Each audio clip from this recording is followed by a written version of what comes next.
Bonsoir! Bonsoir! Pour ceux qui me connaissent pas, je suis le genre de gars qui aime ça tenir ses résolutions, mais toute l'année. Cette année, je m'étais promis d'être plus tolérant. C'est pas facile, parce que c'est pas tout le monde qui est facile à tolérer. Cet après-midi, j'avais du temps de libre, je me suis promené, je me suis ramassé aux galeries de la capitale. Bon, je vais aux toilettes, aux galeries, puis il y a un gros monsieur pressé qui sort des toilettes. Je rentre, c'était bouché, c'était dégueulasse. Je fais « Hey, monsieur, vous auriez pu prendre le temps de flusher? » Il m'a répondu très sérieusement « c'est pas tout moi. »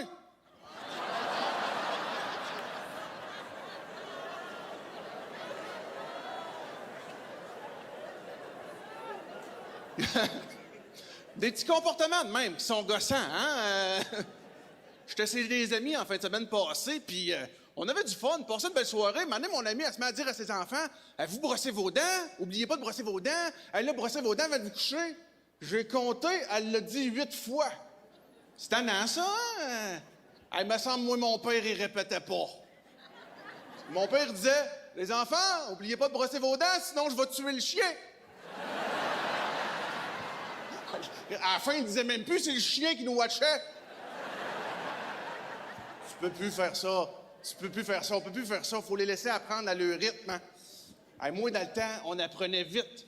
Moi, mon grand-père, là, si on n'était pas poli, là, sa technique, là, c'est qu'il nous mesurait comme ça. Là.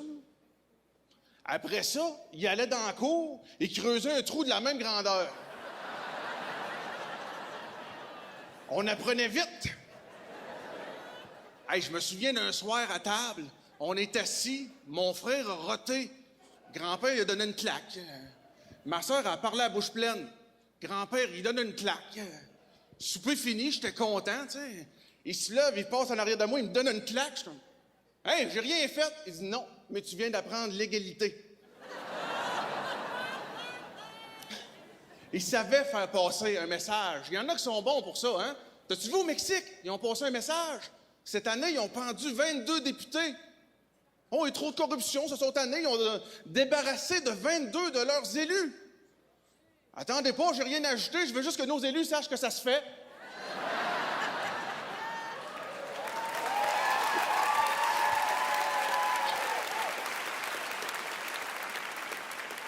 Pas de danger que ça arrive ici, hein? Oh non. Ici, nos criminels, on en prend soin.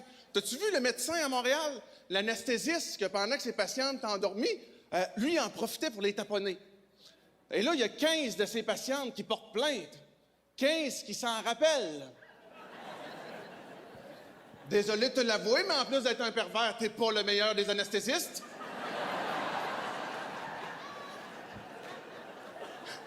Et ce qui me dérange, c'est que ce gars-là, il est en liberté en attendant son procès, là. Moi, je dis, OK, si on n'a pas le choix de le libérer, on va choisir où on le libère. On pogne le gars, on met ça dans un avion, on monte ça à coups de joie, puis on redescend un enfant qui a de l'avenir.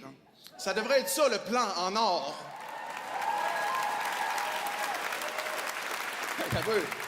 Il y en a qui n'ont pas compris, là. Coup de joie, meilleur endroit pour libérer un pervers.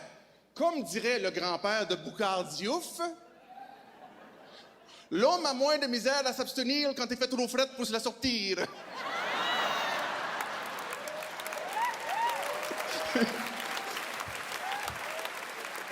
Et j'ai vérifié. Le gars, parce qu'il les a taponnés, là, c'est 3 ans de prison. Mais s'il les avait volé de l'argent, c'est 10 ans. C'est bien fait, hein? Au Québec, la justice protège ton nip, mais pas ton épaule. On a de la misère avec nos sentences. Une histoire vraie. Ils ont pogné un gars en prison, Steve. Steve était là pour 3 ans. Ils l'ont pogné à se prostituer. Ils ont rajouté 2 ans. Ils ont dit, là, Steve, t'es là pour 5 ans. Hey, bravo. On vient de lui offrir une stabilité d'emploi. D'ailleurs, ça m'a surpris quand le ministre Barrette a dit que pour nos personnes âgées d'un foyer, le budget d'un repas, c'est 2,17. 2,17. C'est parce qu'en prison, c'est 6 2,17, il va arriver un accident. Il y a un petit vieux qui va en poignarder un. Il va dire « Prends-le pas personnel, j'ai faim. »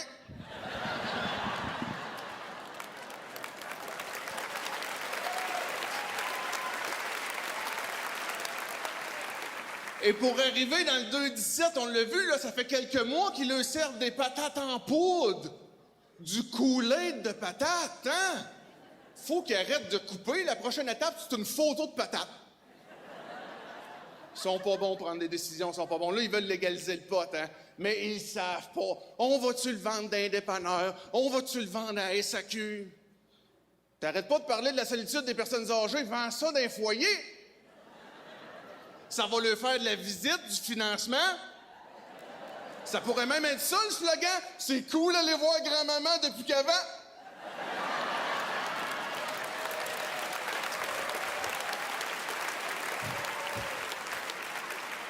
Terrible le manque de financement.